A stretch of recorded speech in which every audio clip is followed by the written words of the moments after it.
রাসূল বলেন, সাহাবীরা রে, কাল হাসরের ময়দান এমন কঠিন ময়দান হবে আমার উম্মত রে, আমি তোদের নিয়ে চিন্তা করি। ও সাহাবীরা, কাল হাসরের ময়দানে তোরা যদি আমাকে কোথাও না পাস, তোরা আমাকে তিনটা জায়গায় খুঁজবি, আমাকে অবশ্যই পেয়ে যাবি। নাম্বার 1, তোরা আমাকে খুঁজবি মিজানের পাল্লায়। মিজানের পাল্লায় যদি না পাস, তোরা আমাকে খুঁজবি পুলসিরাতের কাছাকাছি। পুলসিরাতেও যদি না পাও, ও আমার সাহাবীরা, কাল হাসরের ময়দানে তোমরা আমাকে নাম্বার 3 প্লেস, 3 নাম্বার জায়গা তোমরা আমাকে পেয়ে যাবে হাউজে কাউসারে। হাউজে কাউসারে আমার সঙ্গে তোমার যদি দিদার হয়ে যায়, কোনো চিন্তা নাই, জান্নাতের পেয়ালা দিয়া হাউজে কাউসার থেকে পানি তুলে নিয়া আমি তোমাকে আমার বরকতি হাতে তোমাকে খাওয়ায় দেব, পান করায় দেব। জনমের তৃষ্ণা নিবারণ হয়ে যাবে, আমি তুমি মিলে দুজন মিলে একসঙ্গে জান্নাতে ঢুকে যাব। জোরে বলি সুবহানাল্লাহ। এই দুনিয়ার নিয়ামতগুলো দেখার জন্য চোখটা দিয়েছেন কে? নিয়ামতগুলো দেখে বলবো সুবহানাল্লাহ। জোরে বলেন। আশ্চর্য হলে বলবো সুবহানাল্লাহ। বরত্ব প্রকাশ করতে বলবো আল্লাহু আকবার। আর কোনো কিছু নিয়ামত ভোগ করার পরে বলবো আলহামদুলিল্লাহ। এগুলো ভাষাগুলো কে শিখিয়ে দিয়েছেন? আল্লাহ শিখিয়ে দিয়েছেন।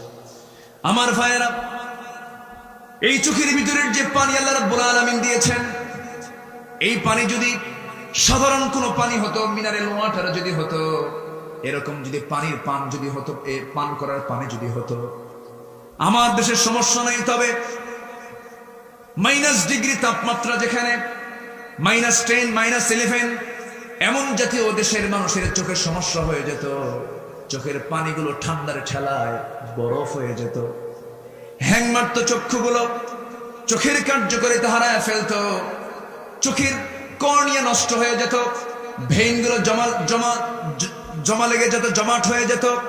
আল্লাহ বলছেন, বান্দারে, আমি তোকে ওই জাতীয় পানি দিতে পারতাম, কিন্তু তোর চোখের পিছনে একটা মেশিন দিয়েছি, তোর বডি থেকে এমন পানি ওই চোখের মধ্যে প্রস্তুত করে রেখে দিয়েছি।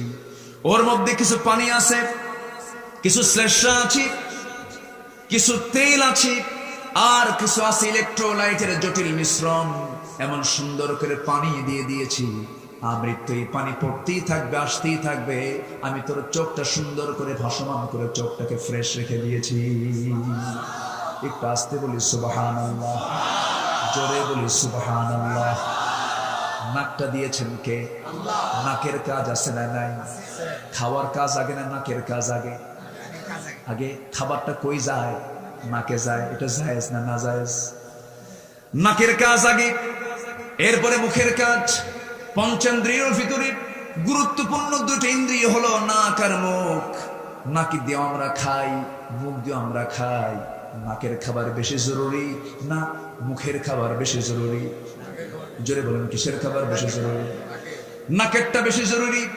মুখেরটা আপনি 2 দিন না খেলেন, 2-3 দিন না যদি খাবারও পেয়ে থাকি, বাঁচতে পারবো হয়তো বা, কিন্তু নাকের খাবারটা যদি 2 মিনিট 3 মিনিট বন্ধ থাকে, শেষ।